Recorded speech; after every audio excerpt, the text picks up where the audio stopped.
Hello friends, welcome back to our YouTube channel. So ನಾವೀಗ already first 3 modules ಅದೇ ರೀತಿಯೇ module 5 theory along with important ಕ್ವೆಶನ್ಸ್ನ ನೋಡಿದ್ದೀವಿ. ಈಗ ನಾವು ಮಾಡ್ಯೂಲ್ 4 ಒಂದು ನೋಟ್ಸ್ ಬರೆದು ಎಕ್ಸ್ಪ್ಲೈನ್ ಮಾಡಿ ನಿಮಗೆ ಒಂದು ಅಪ್ಲೋಡ್ ಮಾಡೋದ್ರೊಳಗೆ ಖಂಡಿತವಾಗಿಯೂ ಟೈಮ್ ಅನ್ನೋದು ಇರೋದಿಲ್ಲ. ಸೊ ನಿಮಗೆ ನಾಳೆನೇ ಎಕ್ಸಾಮ್ಸ್ ಇರೋದ್ರಿಂದ ಈ ಒಂದು ಮಾಡ್ಯೂಲ್ 4ಅಲ್ಲಿರೋ ಇಂಪಾರ್ಟೆಂಟ್ ಟಾಪಿಕ್ಸ್ ಏನೇನಿದೆ ಅಥವಾ ಇಂಪಾರ್ಟೆಂಟ್ ಕ್ವೆಶನ್ಸ್ ಯಾವ್ಯಾವುದು ಅನ್ನೋದನ್ನು ಮಾತ್ರ ಹೇಳ್ತೀವಿ. ಸೊ ನೀವು ಈ ವಿಡಿಯೋನ ಕಂಪ್ಲೀಟಾಗಿ ನೋಡಿ, ಇದರಲ್ಲಿರೋ ಇಂಪಾರ್ಟೆಂಟ್ ಕ್ವೆಶನ್ಸ್ ಎಲ್ಲನೂ ನಿಮಗೆ ಗೊತ್ತಾಗುತ್ತೆ. ಹಾಗಾದರೆ ಬನ್ನಿ ನೋಡೋಣ. ಸೊ ನಿಮ್ಮ ಮಾಡ್ಯೂಲ್ 4ನ ಫಸ್ಟ್ ಇಂಪಾರ್ಟೆಂಟ್ ಕ್ವೆಶನ್ ಯಾವುದು? Explain about TLPs with a neat diagram. So ಇದನ್ನು ನಾವು ಎಕ್ಸ್ಪ್ಲೈನ್ ಮಾಡೋದಾದರೆ ಫಸ್ಟ್ ಪೇಜ್ ಟೇಬಲ್ ಅನ್ನೋದನ್ನು ನಾವು ಮೇನ್ ಮೆಮೊರಿಯಲ್ಲಿ ಇಟ್ಟಿರ್ತೀವಿ. ಆ್ಯಂಡ್ ನೆಕ್ಸ್ಟ್ ಅದರ ಒಂದು ಬೇಸ್ ರಿಜಿಸ್ಟರು ಒಂದು ಪೇಜ್ ಟೇಬಲ್ಗೆ ಪಾಯಿಂಟ್ ಮಾಡುತ್ತೆ. ಅದೇ ರೀತಿಯೇ ಅದರ ಒಂದು ಪೇಜ್ ಟೇಬಲ್ದು ಲೆಂತ್ ರಿಜಿಸ್ಟರ್ ಏನಿರುತ್ತೆ ಅಲ್ವಾ, ಅದು ಆ ಪೇಜ್ ಟೇಬಲ್ ಸೈಜ್ನ ಇಂಡಿಕೇಟ್ ಮಾಡುತ್ತೆ. ಸೊ ಎಲ್ಲ ಡೇಟಾ ಅಥವಾ ಇನ್ಸ್ಟ್ರಕ್ಷನ್ ಆ್ಯಕ್ಸಸ್ಸು ಎರಡು ಮೆಮೊರಿ ಆ್ಯಕ್ಸೆಸಸ್ ಅನ್ನೋದು ಬೇಕಾಗಿರುತ್ತೆ. So first one for the page table and one for the data or instruction. So ಒಂದು ಬಂದು ಪೇಜ್ ಟೇಬಲ್ಗೆ, ಇನ್ನೊಂದು ಡೇಟಾ ಅಥವಾ ಇನ್ಸ್ಟ್ರಕ್ಷನ್ಗೆ, ಯಾವುದು ಎರಡು memories. So two memory access problem can be solve by the use of special fast lookup hardware cache called associative memory or TLB. So ಈ ಒಂದು ಟೂ ಮೆಮೊರಿ ಆ್ಯಕ್ಸೆಸ್ ಪ್ರಾಬ್ಲಮ್ ಅನ್ನೋದೇನಿದೆ ಅಲ್ವಾ, ಅದನ್ನು ನಾವೊಂದು ಹಾರ್ಡ್ವೇರ್ ಕ್ಯಾಶ್ನ ಯೂಸ್ ಮಾಡ್ಕೊಂಡು ಸಾಲ್ವ್ ಮಾಡ್ಬೋದು. So ನಾವು ಅದನ್ನು ಏನಂತೀವಿ? Associative memory or TLB. So what is TLB? Translation look aside buffers. So ಇದೇನು ನಿಮ್ಮ ಒಂದು TLBದು ಡೆಫಿನಿಷನ್. ಸೊ ಈಗ ಅದನ್ನು ಪೇಜಿಂಗ್ನ ನೋಡೋದಾದರೆ ಇದು ಆ ಒಂದು TLBದು ಡಯಾಗ್ರಾಮ್. ಸೊ ಇಲ್ಲಿ ಸ್ಟಾರ್ಟಿಂಗ್ ಏನಿದೆ? CPU ಇದೆ, ನೆಕ್ಸ್ಟ್ ಲಾಜಿಕಲ್ ಅಡ್ರೆಸ್, ಇಲ್ಲಿ ಪೇಜ್ ಟೇಬಲ್. ಸೊ ಇಲ್ಲಿ ಪೇಜ್ ನಂಬರ್ಸು ಮತ್ತು ಫ್ರೇಮ್ ನಂಬರ್ಸ್ ಅನ್ನೋದು ಇದೆ. ಸೊ ಈ ಒಂದು ಫಿಸಿಕಲ್ ಅಡ್ರೆಸ್ ಆದಮೇಲೆ ಇಲ್ಲಿ ಬರ್ತಿರೋದೇನು? Physical memory. ಆ್ಯಂಡ್ ನೆಕ್ಸ್ಟ್ ಕೆಳಗೆ ಇದು ಪೇಜ್ ಟೇಬಲ್ ಆದಮೇಲೆ ಇಲ್ಲಿ ಈ ಒಂದು TLB ಮಿಸ್ ಅನ್ನೋದಿದೆ ಆ್ಯಂಡ್ ನೆಕ್ಸ್ಟ್ TLB ಹಿಟ್ ಅನ್ನೋದಿದೆ. ಸೊ ಇದು ಬಂದು ಅದರ ಒಂದು ಡಯಾಗ್ರಾಮ್. ಸೊ ಇದೇನು? TLB ಬಗ್ಗೆ. ಆ್ಯಂಡ್ ನೆಕ್ಸ್ಟ್ ಇಲ್ಲಿ ಥಿಯರಿ ಏನಿದೆ? Some TLBs store address base identifiers in each TLB entry uniquely identifies each process to provide address base protection for that process. So ಅಂದರೆ ಏನು? ಈಗ ಕೆಲವು TLBs ಅನ್ನೋದೇನಿರುತ್ತೆ ಅಲ್ವಾ, ಅವು ಈ ಒಂದು ಅಡ್ರೆಸ್ ಸ್ಪೇಸ್ ಐಡೆಂಟಿಫೈಯರ್ಸ್ನ ಸ್ಟೋರ್ ಮಾಡುತ್ತೆ. ಅಂದರೆ ಎಲ್ಲ TLB ಎಂಟ್ರಿಯಲ್ಲೂ ಇವನ್ನ ಸ್ಟೋರ್ ಮಾಡಿರುತ್ತೆ. ಸೊ ಇವೇನು ಮಾಡುತ್ತೆ? ಇವು ಒಂದೊಂದು ಪ್ರೊಸೆಸ್, ಅಂದರೆ ಈಗ ಅಡ್ರೆಸ್ ಬೇಸ್ ಪ್ರೊಟೆಕ್ಷನ್ ಯಾವ್ಯಾವ ಪ್ರೊಸೆಸ್ ಪ್ರೊವೈಡ್ ಮಾಡುತ್ತೆ ಅಲ್ವಾ, ಅದೆಲ್ಲದನ್ನು ಐಡೆಂಟಿಫೈ ಮಾಡುತ್ತೆ. ಸೊ ಇಲ್ಲ ಅಂದರೆ ಏನು ಮಾಡುತ್ತೆ? ಒಂದು ಫ್ಲಶ್ ಮಾಡುತ್ತೆ. ಇವಾಗ ಕಾಂಟ್ಯಾಕ್ಟ್ ಸ್ವಿಚಿಂಗಲ್ಲಿ. ಸೊ ಕಾಂಟ್ಯಾಕ್ಟ್ ಸ್ವಿಚಿಂಗ್ ಅಂದರೆ ಏನು? ಒಂದು ಪ್ರೊಸೆಸ್ಸಿಂದ ಇನ್ನೊಂದು ಪ್ರೊಸೆಸ್ಗೆ ಸ್ವಿಚ್ ಆಗೋದು. ಸೊ ಈ ಒಂದು TLBs ಅನ್ನೋದು ಟಿಪಿಕಲಿ ಸ್ಮಾಲ್ ಆಗಿರುತ್ತೆ. ಸೊ ಅಂದರೆ ಏನು? 64ಇಂದ 1024 ಎಂಟ್ರೀಸ್ ತನಕ ಇರುತ್ತೆ. ಸೊ ಈಗ ನಾವು ಪ್ರೀವಿಯಸ್ಸಲ್ಲಿ ಡಯಾಗ್ರಾಮಲ್ಲಿ TLB ಮಿಸ್ ಅಂತ ನೋಡಿದ್ವಿ. ಸೊ ಆ ಒಂದು TLB ಮಿಸ್ಸಲ್ಲಿ ಏನಿರುತ್ತೆ? ವ್ಯಾಲ್ಯೂ ಅನ್ನೋದು TLBಗೆ ಫಾಸ್ಟರ್ ಆ್ಯಕ್ಸಸ್, ಅಂದರೆ ನೆಕ್ಸ್ಟ್ ಟೈಮ್ಗೆ ಫಾಸ್ಟರ್ ಆ್ಯಕ್ಸಸ್ಗೋಸ್ಕರ TLBಯಲ್ಲಿ ಲೋಡ್ ಆಗಿರುತ್ತೆ ಯಾವುದು? ಒಂದು ವ್ಯಾಲ್ಯೂ. ಆ್ಯಂಡ್ ನೆಕ್ಸ್ಟ್ ರೀಪ್ಲೇಸ್ಮೆಂಟ್ ಪಾಲಿಸೀಸ್ನ ನಾವು ಕನ್ಸಿಡರ್ ಮಾಡ್ಕೋತೀವಿ.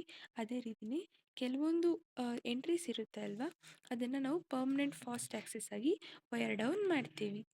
ಸೊ ಇದೆಲ್ಲನೂ ಬಂದು ಆ ಒಂದು TLB ಬಗ್ಗೆ. ಆ್ಯಂಡ್ ಇದೆಲ್ಲನೂ ಸೆಂಟೆನ್ಸಸ್ಸು ನಿಮ್ಮ ಡೈರೆಕ್ಟ್ ಟೆಕ್ಸ್ಟ್ ಬುಕ್ ಸೆಂಟೆನ್ಸಸ್ಸೇ. ಸೊ ಇದನ್ನು ಬರೆದು ನಿಮಗೆ ಖಂಡಿತವಾಗಿಯೂ ಮಾರ್ಕ್ಸ್ ಅನ್ನೋದು ಕೊಟ್ಟೇ ಕೊಡ್ತಾರೆ. ಸರಿ. ಆ್ಯಂಡ್ ಉಳಿದಿರೋದೆಲ್ಲ ಥಿಯರಿ ಅನ್ನೋದಿರುತ್ತೆ. ಆ್ಯಂಡ್ ನಿಮ್ಮ ಮಾಡ್ಯೂಲ್ 5ಅಲ್ಲಿ ಇದೆಯೋ ಇದರಲ್ಲೂ ಅದೇ ರೀತಿಯೇ ಈ ಒಂದು ಪ್ರಾಬ್ಲಮ್ ಅನ್ನೋದು ತುಂಬಾ ಈಸಿ ಇರುತ್ತೆ. ಸೊ ಈ ಒಂದು ಪೇಜ್ ರಿಪ್ಲೇಸ್ಮೆಂಟ್ ಆಲ್ಗರಿಥಮ್ಸಲ್ಲಿ ಫಸ್ಟ್ ಒನ್ ಯಾವುದು? First in first out, then optimal, ಮತ್ತು LRU ಅಂದರೆ ಏನು? List recently used. ಸೊ ಇದರಲ್ಲಿ ನಾವು ಪ್ರಾಬ್ಲಮ್ಸ್ನ ನೋಡೋದಾದರೆ ಇಲ್ಲಿ ಏನು ಕೊಟ್ಟಿದ್ದಾರೆ? ಒಂದು ಎಕ್ಸಾಂಪಲ್ನ ಕೊಟ್ಟಿದ್ದಾರೆ, ಅಂದರೆ ರೆಫರೆನ್ಸ್ ಸ್ಟ್ರಿಂಗ್ನ ಕೊಟ್ಟಿದ್ದಾರೆ. ಇದನ್ನು ನಾವೀಗ ಸಾಲ್ವ್ ಮಾಡೋಣ. ಸೊ ಈಗ ಫಾರ್ ಎಕ್ಸಾಂಪಲ್ 7012 ಸೊ ಆನ್, ಇದನ್ನು ನಾವು ರೆಫರೆನ್ಸ್ ಸ್ಟ್ರಿಂಗಾಗಿ ಕನ್ಸಿಡರ್ ಮಾಡಿಕೊಂಡ್ರೆ ನಾವು ಇಲ್ಲಿ ಏನು ಬರೀಬೇಕು? ಪೇಜ್ ಫ್ರೇಮ್ಸ್ನ ಬರೀಬೇಕು. ಸೊ ಇಲ್ಲಿ ಇಷ್ಟೆಷ್ಟು 3 ಬ್ಲಾಕ್ಸ್ ಇರಬೇಕು. ಸೊ ನಾವು ಫಸ್ಟನ್ನು ಫಿಲ್ ಮಾಡ್ಕೊಂಡು ಬರಬೇಕು. ಯಾವುದು?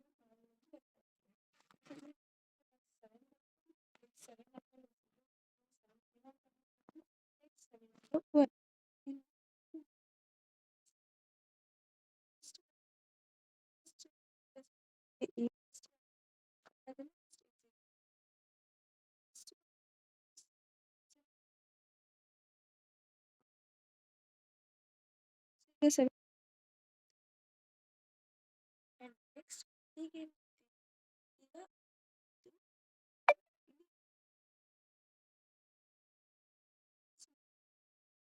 3. So is 0 ಇಲ್ಲಿ ಈಗ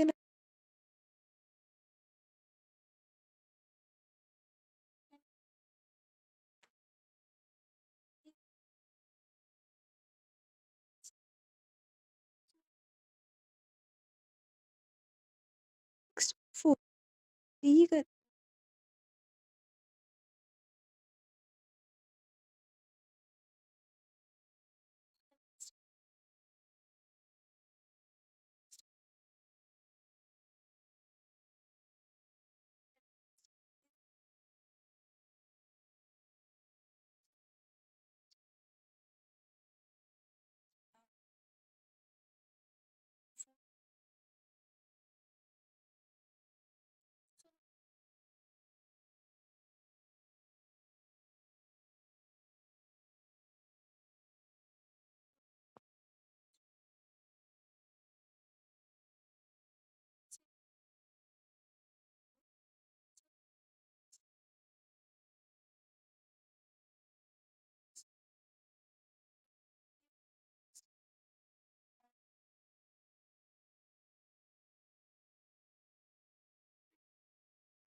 ಅಂಡ್ ನೆಕ್ಸ್ಟ್ ಇಲ್ಲಿಗೆ ಆಗುತ್ತೆ. ಅದಾದಮೇಲೆ ನೆಕ್ಸ್ಟ್ ಇಲ್ಲಿ 0 1. ಸೊ ಈಗ ನಾವೇನು ಮಾಡ್ತೀವಿ, ಇಲ್ಲಿ 0 ಇಲ್ಲಿ 1 ನಾವೇನೂ ಬರೆಯೋದಿಲ್ಲ. ಯಾಕೆ, ಇಲ್ಲಿ ಆಲ್ರೆಡಿ 0 1 ಅನ್ನೋದಿದೆ. ಸೊ ಇನ್ನೂ ಅಷ್ಟೇ, ಇನ್ನೇನು ಇಲ್ಲಿ ಅಂತ ನಂಬರ್ 2 3 ಆಗಿರುತ್ತೆ, ಇವತ್ತು ಬರ್ತಿಲ್ಲ. ನೆಕ್ಸ್ಟ್ ಇವನ್ನಿಗೆ ಇದಕ್ಕೆ ನೆಕ್ಸ್ಟ್ 0 ಮತ್ತು 1. ಸೊ 0 1ಗೂ ನಾವು ಬರೆಯೋಷ್ಟಿಲ್ಲ. ಸೊ ನೆಕ್ಸ್ಟ್ 7ಗೆ ಅಲ್ವಾ.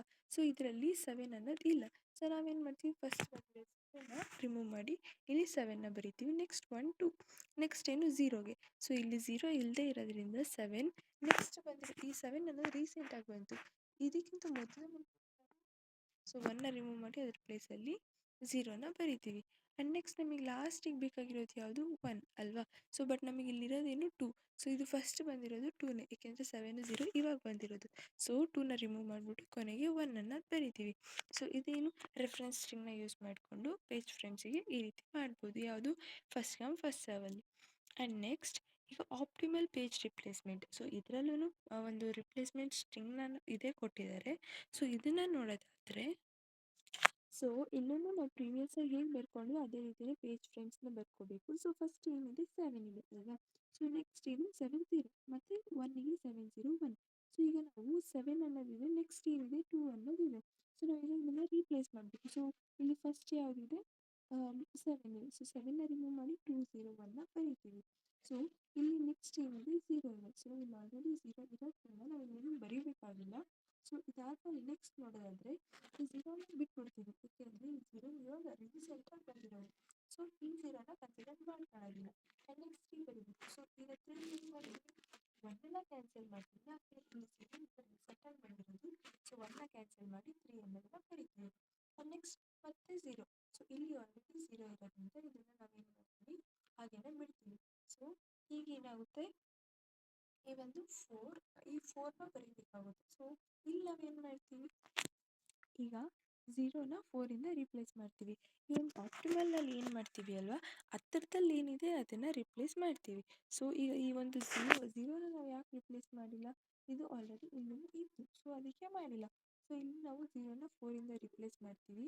ಆ್ಯಂಡ್ ನೆಕ್ಸ್ಟ್ ಇಲ್ಲಿ 2 ಇದು ಆಲ್ರೆಡಿ ಇಲ್ಲಿರೋದ್ರಿಂದ 2ನೂ ಮಾಡಬೇಕಾಗಿಲ್ಲ, ಆ್ಯಂಡ್ 3ನೂ ಇಲ್ಲಿರೋದ್ರಿಂದ 3ನೂ ಏನೂ ಮಾಡಬೇಕಾಗಿಲ್ಲ. ಆ್ಯಂಡ್ ನೆಕ್ಸ್ಟ್ ಮತ್ತೆ ಯಾವುದು 0. ಸೊ ಈಗ ರೀಸೆಂಟಾಗಿ ಇಲ್ಲಿ 2 ಇದೆ, ಈಗ 3 ಇದೆ. ಆ್ಯಂಡ್ ರೀಸೆಂಟಾಗಿ ನಾವು ಚೇಂಜ್ ಮಾಡಿರೋದು ಯಾವುದೀಗ 4ನ. ಸೊ 4ನ 0ಗೆ ರೀಪ್ಲೇಸ್ ಮಾಡ್ತೀವಿ. ಆ್ಯಂಡ್ ನೆಕ್ಸ್ಟ್ 3ನೂ ಇದೆ 2ನೂ ಇದೆ ಇದರಲ್ಲಿ. ಸೊ ನಾವು ಅದೇನು ಮಾಡೋದಿಲ್ಲ, ಈಗ 1 ಮಾಡಬೇಕು ಅಲ್ವಾ. ಸೊ ಇಲ್ಲೇನಾಗುತ್ತೆ, ಈಗ ಈ ಒಂದು ಇದಕ್ಕೆ ಲೀಸ್ಟ್ ಅಂದರೆ ಈಗ ನಾವು ಚೇಂಜ್ ಮಾಡಿರೋದು ಯಾವುದು, ಈಗ ರೀಸೆಂಟಾಗಿ ಚೇಂಜ್ ಮಾಡಿದ್ದು ಬಂದು 3. ಸೊ ಈ ಒಂದು 3ನ ನಾವೇನು ಮಾಡ್ತೀವಿ, 1ಗೆ ರಿಪ್ಲೇಸ್ ಮಾಡ್ತೀವಿ. ಸೊ ಇದನ್ನು ಮಾಡಿದ್ದಾದಮೇಲೆ ಈ 201ನ ನಾವು ಕನ್ಸಿಡರ್ ಮಾಡ್ಕೊಳ್ಳೋಷ್ಟಿಲ್ಲ. ಯಾಕೆ ಅಂದರೆ ಇದು ಆಲ್ರೆಡಿ ಇದರಲ್ಲಿ ಮೆನ್ಷನ್ ಆಗಿದೆ. ಸೊ ನಾವೇನು ಮಾಡಬೇಕು, 7ನ ಮಾಡಬೇಕು. ಸೊ ಈಗ ರೀಸೆಂಟಾಗಿ ಅಂದರೆ ಈಗ ಚೇಂಜ್ ಆಗಿರೋದು ಯಾವುದು, ಸೊ ಈ ಒಂದು 2 ಇರೋದ್ರಿಂದ ಈ 2ನ 7ಗೆ ಚೇಂಜ್ ಮಾಡಿ. ನೆಕ್ಸ್ಟ್ 0 ಅನ್ನೋದು ಹಾಗೆ ಇರುತ್ತೆ, 1 ಅನ್ನೋದು ಹಾಗೆ ಇರುತ್ತೆ. ಸೊ ಇದೇನು ಆಪ್ಟಿಮಲ್. ಆ್ಯಂಡ್ ನೆಕ್ಸ್ಟ್ LRU ಅಂದರೆ ಏನು, ಲೀಸ್ಟ್ ರೀಸೆಂಟ್ ಯೂಸ್ಡ್.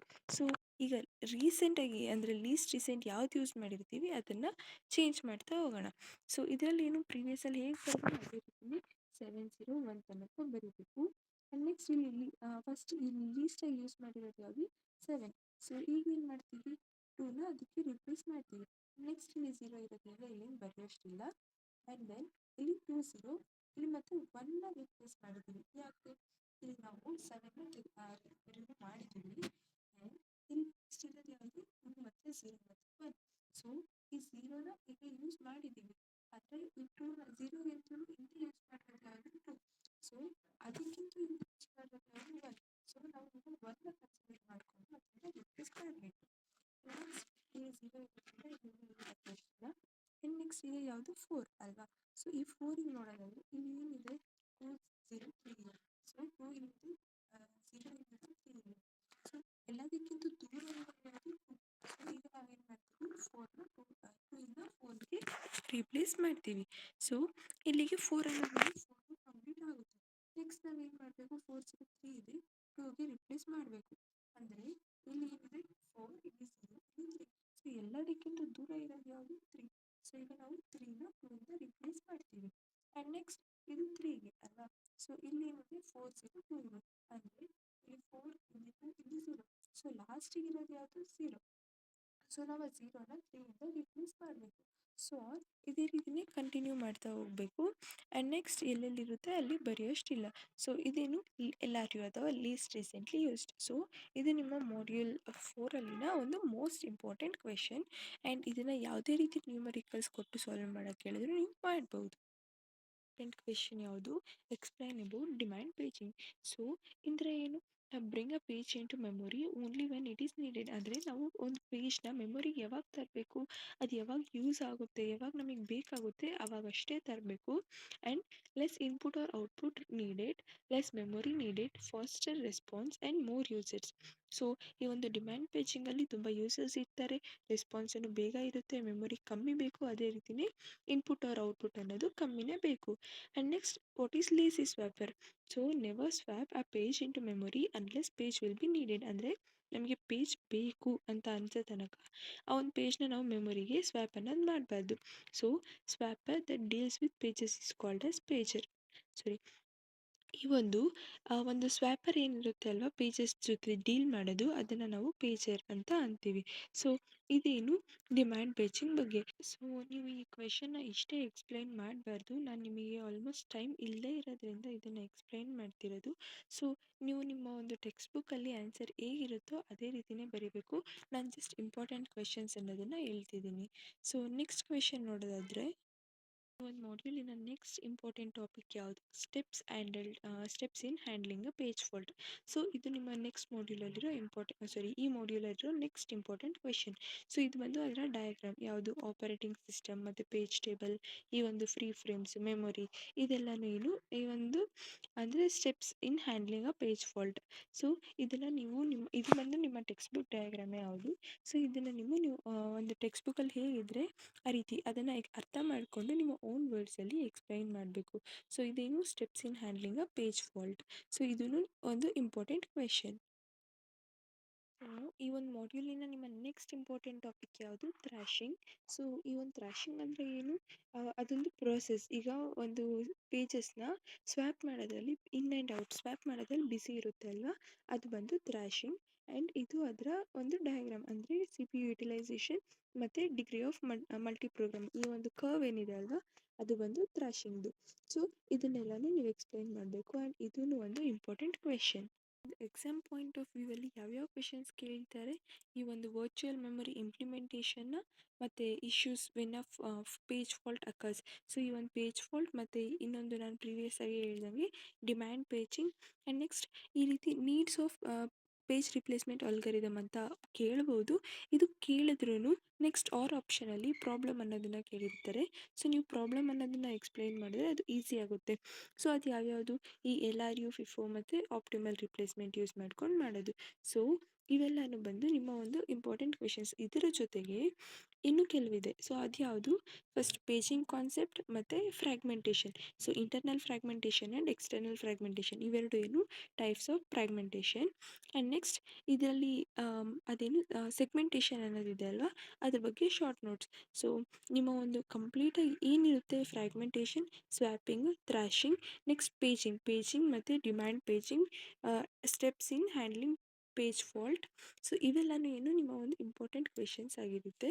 ಆ್ಯಂಡ್ ನಾನು ನಿಮಗೆ ಒಂದು ಲೇಟ್ ಆಗಬಾರ್ದು ಅಂತ ಈ ಕ್ವೆಶನ್ಸ್ನ ಬೇಗ ಅಪ್ಲೋಡ್ ಮಾಡ್ತಿದ್ದೀನಿ, ಸೊ ದಟ್ ನೀವು ಓದಿ ಆರಾಮಾಗಿ ಸ್ಕೋರ್ ಮಾಡ್ಬೋದು. ಸೊ ಈ ಒಂದು ಮಾಡ್ಯೂಲಿನ ಇಂಪಾರ್ಟೆಂಟ್ ಕ್ವೆಶನ್ಸ್ ಇಷ್ಟೇ. ಸೊ ನೀವು ಈ ವಿಡಿಯೋನ ಇಲ್ಲಿ ತನಕ ನೋಡಿರೋದಾದರೆ ಇಷ್ಟ ಆಗಿದೆ ಅಂತಲೇ ಅನ್ಕೋತಿದ್ದೀನಿ. ಹಾಗಾದರೆ ಲೈಕ್ ಮಾಡಿ, ಶೇರ್ ಮಾಡಿ, ಸಬ್ಸ್ಕ್ರೈಬ್ ಮಾಡಿ. ಮುಂದಿನ ವಿಡಿಯೋಲಿ ಸಿಗೋಣ. ಬಾಯ್.